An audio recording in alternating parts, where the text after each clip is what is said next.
few stories. They are some of them are related to mainly rheumatological cases.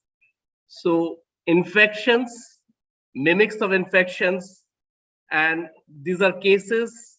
I think some of you have seen those cases. Some of you have worked together with me in those cases, but they were very interesting cases, and they give us a lot of them give us a lot of nightmares also. So I'll be presenting half a dozen cases.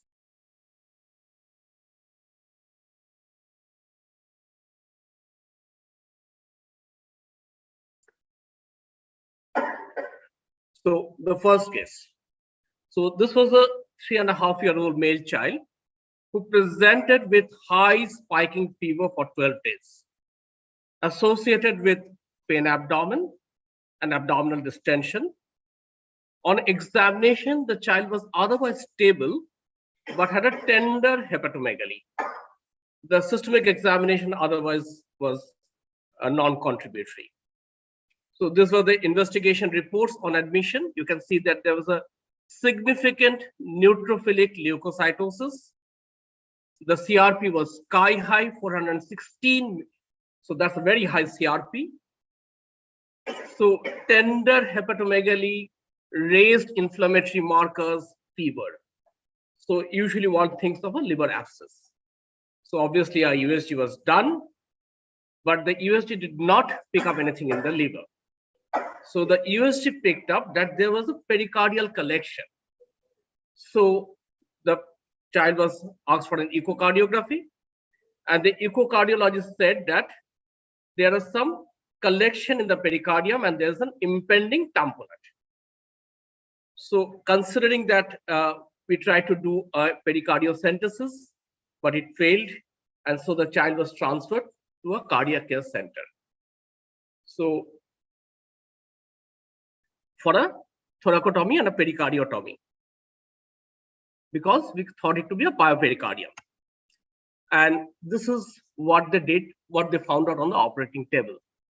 So there were some caseous, cheesy collection around the heart. And the cardiologist rang me up, he's a friend of mine. He said, Priyankar, that possibly this is a tubercular pericarditis because there's some caseous, cheesy material around the heart. So they started the child on anti-tubercular drugs and steroids. So following initiation of this therapy and along with obviously broad spectrum antibiotics, the child fever came down. Now the fluid did not show any caseating granulomas and CBNAT was negative. So after a brief afebrile period, the child started again getting high spiking temperatures, and the inflammatory markers remained persistently elevated. And this was the time that the child was shifted back to us. And what we saw that the child could not extend both the legs because there was bilateral knee arthritis. And the child started also having evanescent rash. So high counts, evanescent rash, arthritis, high inflammatory markers, and asserositis. A ferritin done at this time showed a sky-high ferritin of more than 50,000. So we considered it as a systemic onset juvenile idiopathic arthritis. Now for the juniors, if you look at the existing, this is the ILR diagnostic criteria of SGIA. So the mandatory criteria is that fever of at least 2 weeks. Now, if you have a GIA patient, for diagnosis of GIA, the arthritis should be there for 6 weeks. But in SGIA, the fever should be for 2 weeks. And it should be documented to be daily for at least 3 days with arthritis in any number of joints with arthritis. So arthritis becomes a mandatory criteria, which may be associated with one of the following, like evanescent rash, generalized lymphadenopathy, hepatosplenomegaly, and serositis. So this was the original ILR criteria.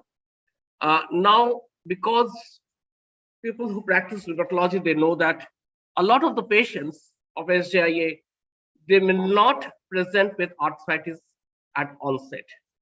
So in our records, we have found out that almost 1/3 of the patients, they do not present with arthritis at the very onset.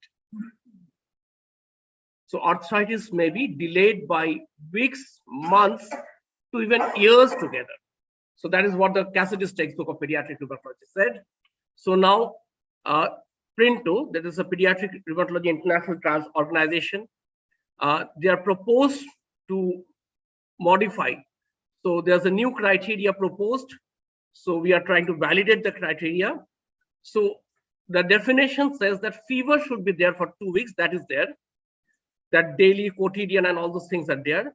And now they have brought in 2 major criteria, or 1 major and 2 minor criteria. So the major criteria, one is arthritis, and the second is an evanescent rash. And the minor is, as we said, that generalized lymphadenopathy, hepatosplenomegaly, serositis, arthralgia. So you can have arthralgia, but may not be arthritis.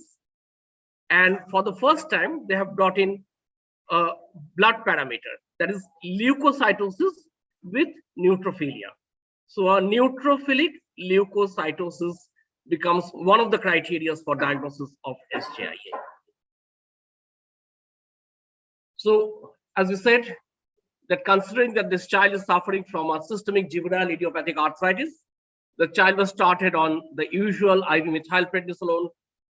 3 pulses were given. The fever persisted. IVIG was tried. The fever subsided, but came back within the next 24 hours. And this was the time that the child also developed a fixed rash and hepatosplenomegaly. So the rash, which was initially evanescent, it was coming and going with the fever, has now become a fixed rash. So it was a persistent rash. And a repeat blood count showed that the CRP was very high again, but the other counts were falling. The liver function was getting deranged, along with hypofibrinogenemia. So I think everyone in the audience will be knowing what is happening. Yes, macrophage activation syndrome. So a dreaded complication of SJIA is a mass, and you can see the hallmark of mass of ferritin of 78,000.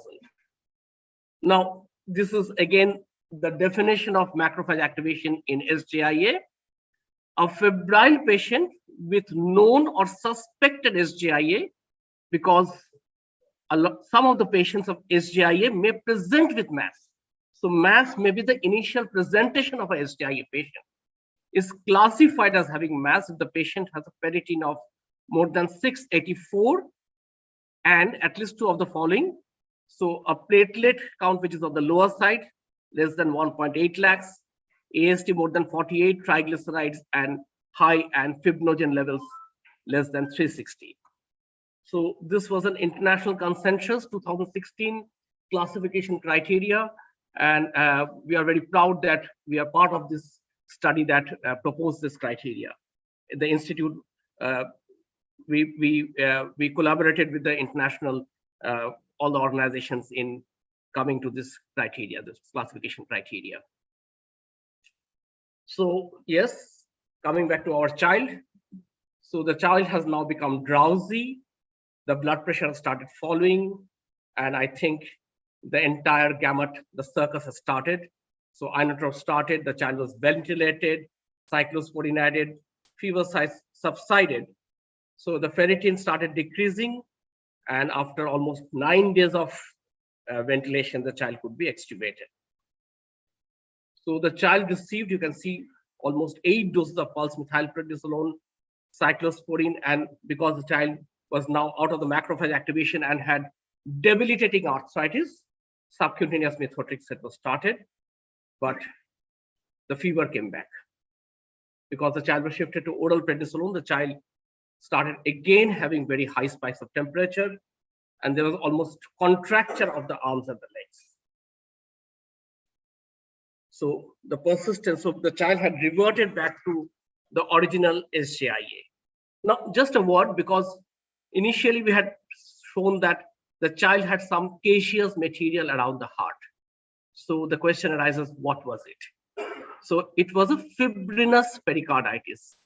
So the commonest cause of fibrinous pericarditis remains tuberculosis, but SGIA is another cause of fibrinous pericarditis. So that is what we say, that all that glitters is not gold. Often have you heard that told? So sometimes you have to look at the patient as a whole, because it was very unusual for such high inflammation just to be tuberculosis. Of course, you can have tuberculosis again presenting with all these features with very high inflammatory markers. But again, when the rash came up and the joint started developing arthritis, the diagnosis became a little easier. So this was a child who was finally given tocilizumab. We were actually very hesitant to start tocilizumab because previously we had an experience with tocilizumab resulting in a silent macrophage activation. A patient on tocilizumab who actually collapsed because the child had a silent macrophage activation syndrome. In fact, subsequently we had participated in the international collaboration again that biologic therapy can modify the presentation of mass in SGIA. So that was a very good paper that came out subsequently. So this child was started on IV tocilizumab because that was the dose. Subcut was not available at that time. And with 2 doses of tocilizumab, almost there was a miracle basically. So the child started walking and the child recovered. In fact, the child, this is a very old patient actually of us. So the child had a so SGIA patients can have monocyclic or polycyclic courses. So luckily this child never had a recurrence. So over to case 2. So again, a child who had presented with high fever for 10 days. Huh?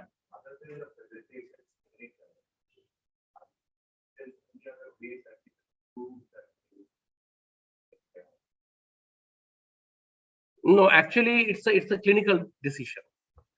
And by exclusion of known factors, you have to exclude, because if you look at the definition, the new definition that they have proposed, that fever of unknown origin, there's a star, exclusion of infectious, neoplastic, autoimmune, and other monogenic inflammatory disease. So SGIA is basically, because it's a clinical diagnosis mostly, so you have to exclude other possibilities very well, because এই বাচ্চাটা না some of the patients can have হ্যাঁ না এর আর কখনো হয়নি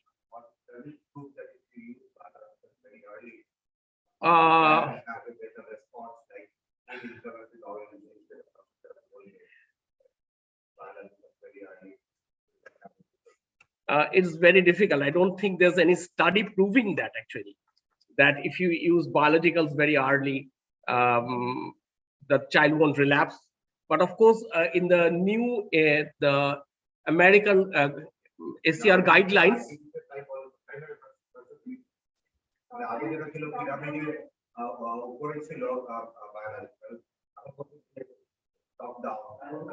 এখন যে the recent যে American College of Rheumatology guidelines for treating SGIA, সেখানে steroid practically mentioning নেই.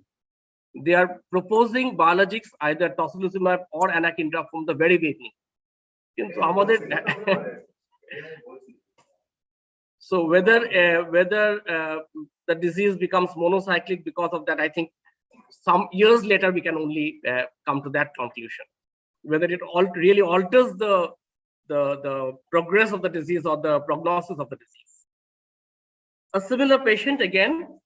So this actually gave us a lot of, again, heartburns and nightmares last year only. So this was a child who had presented with fever for 10 days, shortness of breath for 7 days, progressive abdominal distension, and a generalized edema. So this was a child again admitted in our intensive care unit. So the child had polyserositis, the child had, you can see that the child had ascites, the child had hepatomegaly and ascites, and the child also had a pleural effusion. So the counts were very high, and the child was started on broad spectrum antibiotics because of the neutrophilic leukocytosis. You can see The counts again, the child had significant neutrophilic leukocytosis. But again, there's something along with the neutrophilic leukocytosis. The child always had a significant thrombocytosis. So if you look up the platelets, so the platelets were 9 lakhs, 10 lakhs, almost from the very beginning of presentation. It went up to 12 lakhs also. So that is a little unusual without a pus. So if there's a pus, definitely you can have a significant thrombocytosis. And the CRP was again sky high, the albumin was low.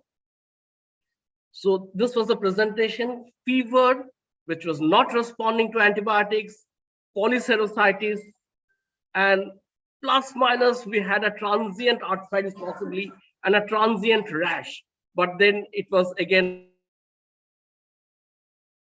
So fluid biochemistry, if you see that, again, it was, the protein was high. So it was again like a fibrinous exudate. Cultures were repeatedly sterile. A bone marrow biopsy was done, showed myeloid hyperplasia. Echocardiography was normal. So you can see almost day 41, the child was on multiple antibiotics, antifungals, but still the clinical picture almost remained the same. The child continued to have the effusions and the fever spikes persisted, and the CRP remained high. So if you sum up the patient on day 45, persistent fever with sterile polyserositis, persistent neutrophilic leukocytosis, persistent thrombocytosis, and persistently high CRP.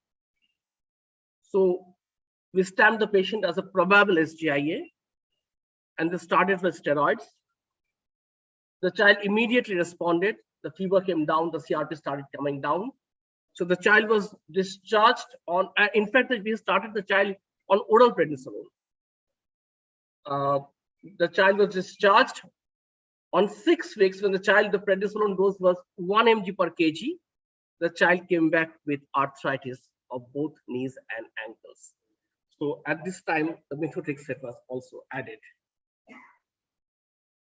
So rheumatology is mainly a pattern recognition. It's like almost the entire clinical medicine, I think. So entire clinical medicine is basically pattern recognition. So every disease has a character. Of course, you can have different characters in the same disease.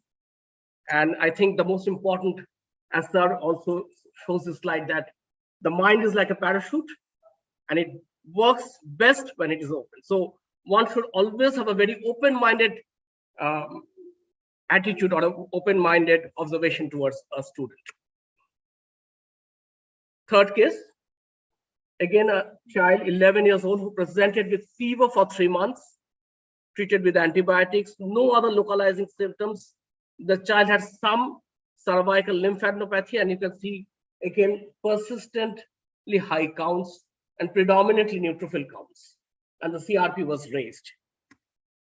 So the child was extensively investigated, including USG abdomen, CT thorax.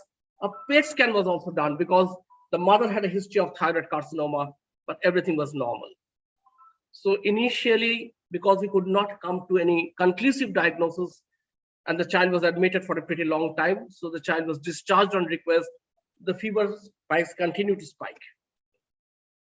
The child came back after a few months again, now with an arthritis and the full picture of an evanescent rash and cervical lymphadenopathy had also developed. So again, the child was diagnosed as SGIA, started on methylprednisolone, discharged on oral prednisolone and methotrexate. So February 22, this year, when the child was on oral prednisolone of 0.75 mg per kg, the fever and arthritis recurred. So basically the child had an SGIA flare. So we started the child again on tocilizumab now. We did all the requisite investigations to do the tuberculosis, chest X-ray, MANTU, everything was done. And we had done extensive investigations previously also, because tuberculosis was always in the background of our mind when we initially diagnosed the patient. Subcut tocilizumab was started, the fever subsided, everything was fine. Only after 2 months, again, the child comes back with a fever and again with the supraclavicular matted lymph nodes and cuff. So counts at that time, again a neutrophilic leukocytosis, CRP high. So is it an infection or is it a flare? So this always bothers us. Is it an infection or is it a flare? A chest X-ray gives the answer. You can see the superior mediastinum, there's mediastinal broadening, there's widening of the mediastinum, and a CCT showed necrotic conglomerated mediastinal lymph nodes. So this was a patient who presented with a reactivation of tuberculosis on tocilizumab. So the usual reactivation that we see is with the TNF blockers. So TNF blockers in rheumatology, they are notorious for reactivation of tuberculosis because the action of TNF is to basically keep the organism intracellularly. So once you are blocking the TNF, the organism becomes extracellular and you can have a dissemination. So the child was started on the usual 4 drugs, antitubercular drugs. And so basically the final diagnosis was tuberculosis in a patient of SJIA following initiation of tocilizumab. So moving away from SJIA, this was a lupus patient on 7.5 mg maintenance prednisolone and mycophenolate who presented with high intermittent fever for 1 month. On examination, the child was pale, drowsy, tachypnic, and multiple bilateral diffuse crepitations were there. And what was unusual was the skin lesions. So there were multiple plaque-like lesions throughout the body. And this is, I think, what no one had seen before that. What are these? In fact, we did a skin biopsy also. They look like a scleroderma-like lesions. So non-tender.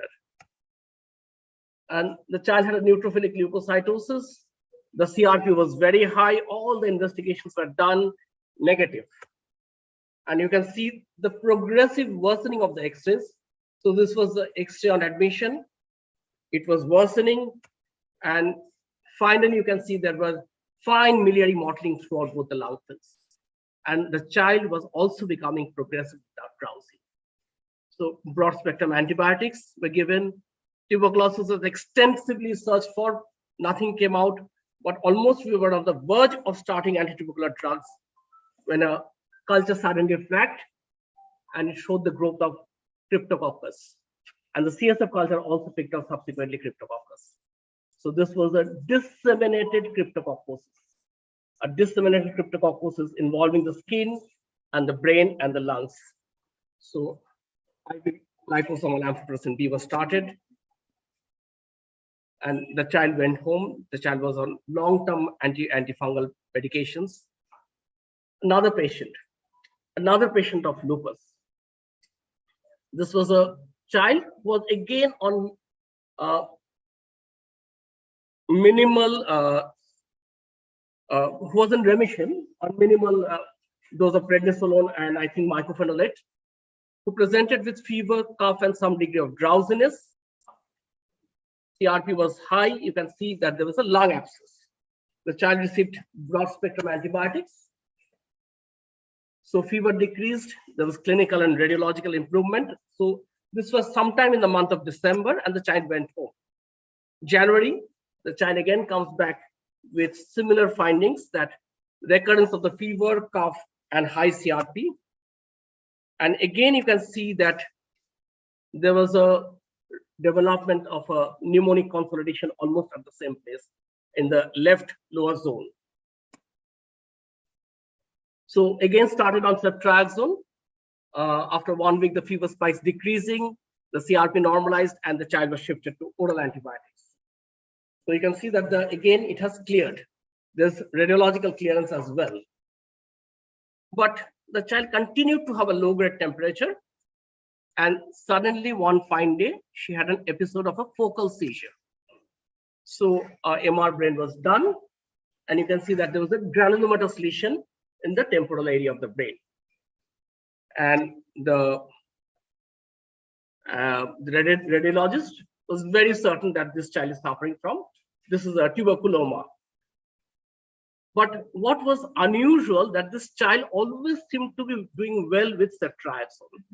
So this is that fever is not a sign of ceftriaxone deficiency, because whenever a patient comes with fever, we have the tendency or the knee-jerk response of giving ceftriaxone. But this was a child who was actually like that. Whenever the ceftriaxone was taken out, the child worsened. The fever came back, the CRP went back. So we were actually really did not know what was going on. So you can see the CSF study was done. So neutrophilic count 900 cells. The child was started on, because the child was a lupus patient, the child was started on meropenem, amphotericin B. Fever was persisting, antitubercular drugs were started, but the child was not improving. The fever persisted. A repeat CSF study done after almost 3 weeks. You can see after 3 weeks of antitubercular drugs, the counts have gone up further. From 900, it has gone up to 2,500. And a repeat MR of the brain was done also, which showed that new lesions have appeared in the brain. CSF culture was non-contributory. So this was a time that actually a lot of patients, a lot of people took a lot of opinion regarding this child. What is going on really? So a lot of senior physicians also saw this child. So everyone was of the opinion that this is tuberculosis, but the child did not respond to antitubercular drugs. So this was the time that you call up a friend. So I rang up Professor Amita Agarwal. She is a very renowned rheumatologist in HDPGI. Madam is currently the HOD over there, because they have a very, very high experience with lupus patients, dealing with lupus patients. And she immediately over the phone, she told me that you have a lung infection and a brain infection. It has to be nocardia, because this is the reason that your child was responding to ceftriaxone. So it is nocardia. We could not prove nocardia, but we started antinocardial treatment for prolonged periods, and the child is now, she's around 20 years old. She's fine. She had, in fact, she had developed an hydrocephalus. A shunt was put in. In fact, a brain biopsy was also done, but we could not really prove. But she remains fine. In fact, she came to me just a couple of days back.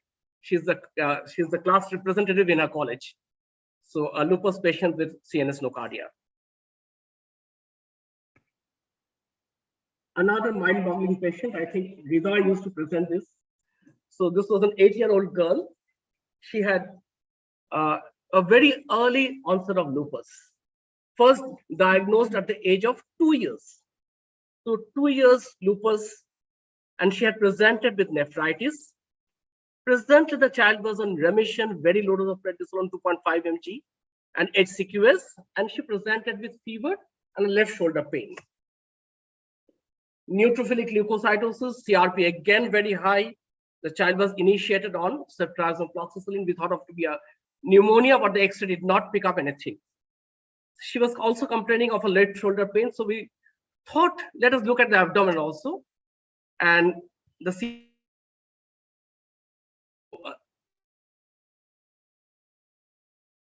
collection.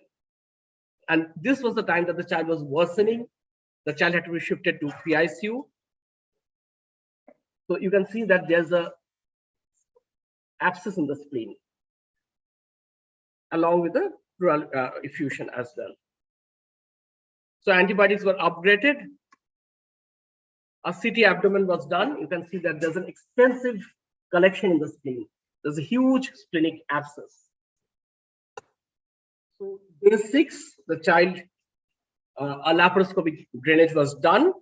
So everything was taken out, but the child continued to have high spiking temperatures with elevated CRP. Pus culture did not yield anything. Day 10, a repeat USG showed again that there was a pelvic collection and the size of the abscess has increased. So an emergency laparotomy was done, pus filled abdomen. So everything was again repeated, that peritoneal lavage, drainage of pus. So I won't go into the details of what went on for the next 30 days. But day 30, you can see the child had 3 OTs. In fact, I think Dr. Chopan Jyoti Banerjee was brave enough to go in 3 times. I think very few surgeons would have the guts really to go in 3 times repeatedly. So he had the guts to go in 3 times. Almost any antibiotic under the sun the child had received. But the still child was febrile with high TLCs and high CRPs. And every time the surgeon went in, this amount of pus came out from the abdomen. So this was a patient we actually requested, why don't you go to some other center? But since they were under us for the last 6 years, they had a huge hope with us. We were actually clueless what is really going on. So again, we consulted a lot of pediatrician and physician friends. There was no answer. So again, you ring up a friend, call a friend. And this was the time that I rang up Professor Surjit Singh, PGI Chandigarh. So sir said, lupus mein se aisa hota hai, lupus mein to you have a very high incidence of infection and mortality, but you send the details to my, you mail me the details.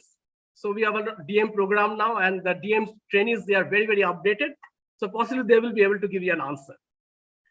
And so the answer was that the child possibly had an associated immunodeficiency, which was not explained just by that minimal immunosuppression.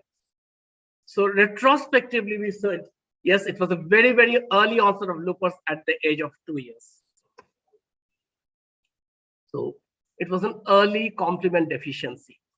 So early complement deficiency can present with severe infections, as well as they can present with autoimmunity.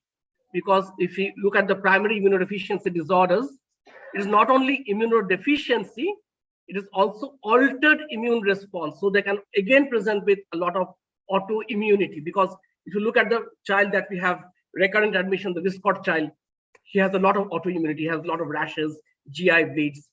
So CH50 was sent, and the child was started on FFP twice daily, and that did the trick. The fever spikes decreased, the child was well, and CH50 at that time came to be 21%, but you remember that this child had received a lot of blood transfusions. A subsequent CH50 done a couple of months later showed that really low levels. So the cutoff is 10. If it is less than 10 CH50, this is not done in Calcutta. We send the blood to PGI. In fact, I carried the blood to PGI. Sir, and we are going to attend a PID conference in PGI, so we carried the blood because, and it was very low levels of CH50. So if you have a very, very early onset of lupus, think of a complement deficiency. They are usually ANA positive, dsDNA negative, and any difficult lupus patient, again, always think of a complement deficiency. And this was another patient with complement deficiency who had presented with HSP-like rashes. So this was a child who came from Bangladesh with HSP-like rashes and recurrent pneumonia. So this child had absent C3 levels, very, very low C3 levels, almost absent C3. So I think Jigna has published this case also. And this is what can happen to chickenpox patient in an immunocompromised. This is just a slide I have put up. So this was a very unfortunate child. So the child had SJIA. The child was well for 7 years. So 10 years to 17 years, he was fine. And at 17 years, he again presented with a flare of SJIA. He was on steroids and he developed a chickenpox. And you can see what an horrible condition. In fact, he went on to develop macrophage activation. We were very, very difficult time again. The child was on IV acyclovir, and we were very hesitant to treat the child with high dose of steroids. We managed the child somehow with hydrocortisone. The child recovered. So the key messages that rheumatological patients, because they have altered immune response, as well as since they are on immunosuppression, they can have infectious diseases, they are more prone to infection, and they can have very atypical infections, not the usual. Cryptococcus, nocardia, very unusual infections they can have. So Basically, one of the goals that's try is to lower the glucocorticoid dose as early as possible. And if you are managing a patient of such patient with a suspected infection, be very hesitant, because sometimes if the patient presents, a rheumatological patient presents with a fever, it's sometimes whether it's a flare or is it an infection. So that is sometimes very, very difficult to take out.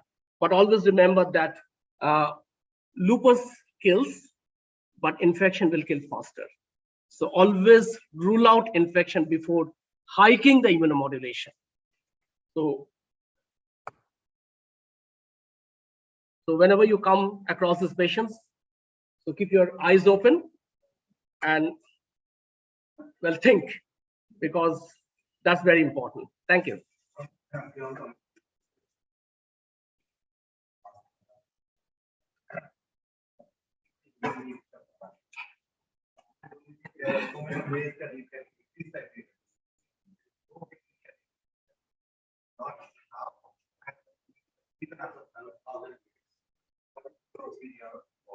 Definitely.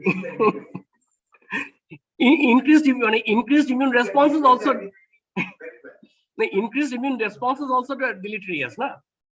It